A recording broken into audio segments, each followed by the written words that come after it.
What's going on, guys? Prostin Talk here. I am back again with my WrestleMania review series, and I'm here to review WrestleMania 10.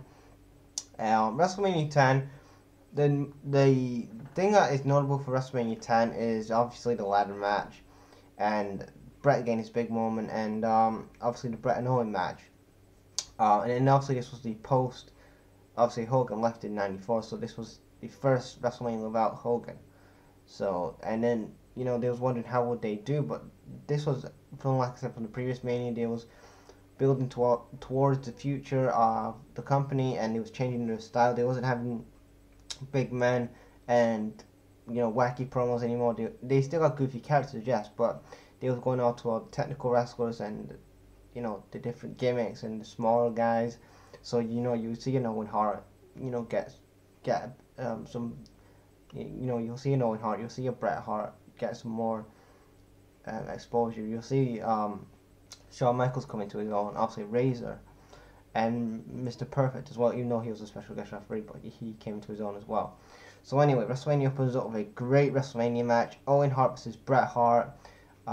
This was basically after Royal Rumble, because this all spinned off from the Royal Rumble when Owen was basically thought that Bret was using him to become just a stepping stone to get to the main event, and he's basically the better brother, so it's a brother versus brother feud.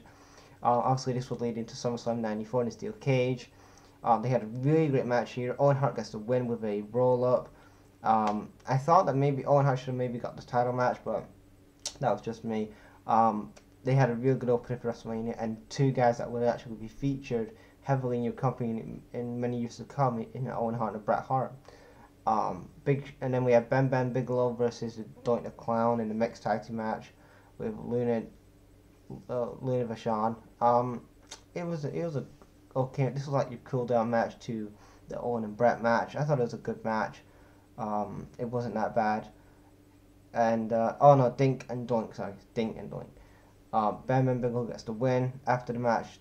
Bam Bam and Luna try to bully Dink, but basically Doink trips up Bam Bam, and then Luna just gets out of the way. So that was the end of that. Then we had the Macho Man Randy Savage versus Crush, and false count anywhere match. 2 out of 3 falls. So basically, the first fall went to Crush, second fall went to Macho Man, because Crush got the early fall because he just pinned him straight away. And then second was Macho Man, and the third where he was brawling backstage. He hung Crush to this like rope, not rope, but this stampede stuff. I don't know what it was. And then basically he couldn't get in the ring for the count of 10. So obviously Randy Savage, he gets the win, and he defeats Crush. Then we have Alundra Blades defending the Women's Championship against Leah Kay. I don't know if that's how you say her name, but it was a solid match. It wasn't anything to really talk about that much, but Alundra Blades gets the win. Then we get Men in the Mission, which is Mabel and Mo versus the Corbacks in a tag team match for the WWF Tag Team Championships. The Men on the Mission get the win, and they are your new WWE Tag Team Champions. I thought it was a fun match. It wasn't anything seriously, so it was whatever. They win, but they win by count out. They didn't actually win the titles, but they won by count because obviously the Corvettes got to do this counting out and stuff. So yeah. Then we have the WWF Championship matches: Yokozuna versus Lex Luger, and Mr. Perfect, who's a special guest referee. This was the first time I think he returned. They said from he had that back injury he had, because I know after this he was going on commentary, and because he his legal in his clause of his contract, he couldn't actually compete because he was having back surgery, and the WWE didn't want him to wrestle and stuff, so they put him on commentary for a while, and then after that he would go to WCW. Well, before that, obviously managed Triple H, then goes to WCW. But this was a typical Lex Luger match. There wasn't really much to talk about here. I just thought it was kind of a boring match, to be honest. It wasn't that good. Lex Luger basically Lex gets disqualified because basically he touched Mr. Perfect. Mr. Perfect basically doesn't want to count the fall because Mr. Fuji was knocked out and this little guy was knocked out, and he still doesn't want to make the call, and then Lex gets pissed and he just starts it like pushing, like just like pointing to the side saying, "Mr. Perfect, are you gonna pin this or not?" And he basically says, "He touched me," and then he just goes down the ramp. So that was the end of that. Then we had the Earthquake versus Atom Bomb, and it was a squash match. Earthquake got the win. Then we got the match of the night, in my opinion, Razor Ramon. Well, the second best match of the night. I'll say match of the night was obviously Owen versus Brat. To open up show, I'll say second best was Razor versus Sean for the undisputed Intercontinental Championship, because the story behind this, obviously, you guys know that Sean lost his smile and had to relinquish the title. And then Razor, he won the tournament to become the new IC champion, and Sean came back.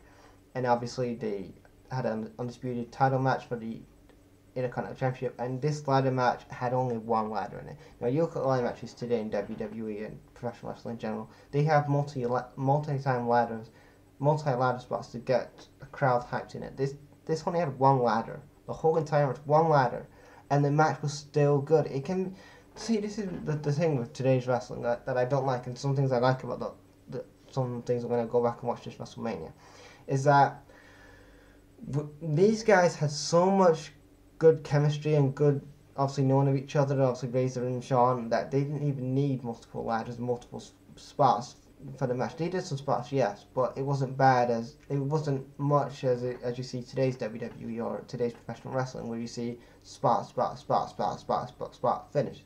Like, they had a story to the element, and they had, the spots where they got the crowd in their awe, and they was going like that and stuff, where basically Razor was pulling off the concrete, the canvas and stuff like that, and you had Sean get catapulted onto the ladder. So you had really interesting things there, and obviously Diesel, he was there as well, trying to help Sean. But the end of the match is basically where Sean is on a ladder, and he's trying to go for the IC title, and he basically, Razor gets up, he pushes him off the ladder, his legs get caught in the ropes and his arms get caught in the ropes, and then Razor gets to both IC titles and he's your new Intercontinental Champion. I thought this was a fun match, in my opinion, one of the best ladder matches in my opinion, and really enjoyed it. I love watching it, going back and watching it. I thought it was a really fun match. Then we have Bret Hart defeat Yokozuna for the WWF Championship.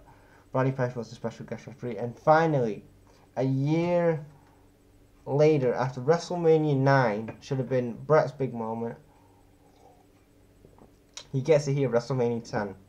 So a year later, we get the rematch, Bret versus Yokozuna, without no Hogan interference, and Bret Hart is your new WWF champion. And then after the match, you had the crowd, you had Razor and the Bayfaces are basically congratulating Bret and stuff, and that was the end of WrestleMania. I thought WrestleMania 10, it had some memorable moments. I thought it was a memorable show. Like, you can say, like, for match quality, obviously, you're going to say Bret and Owen was obviously a really good way to open up WrestleMania, and it was a really good match. That was probably match of the night. And then, to compete with that, you're also going to say Razor and Sean, because I thought they had a really good ladder match, and they didn't need multiple ladders to get themselves over. They just used one ladder, and that told the story in general. They didn't need all these ladders. But yeah, what do you guys think about WrestleMania 10? Overall, I thought WrestleMania, I enjoyed WrestleMania for obviously the reasons why I just said. What do you guys think about that in the comments, and leave your thoughts on WrestleMania 10? And I'll check you guys later. Peace.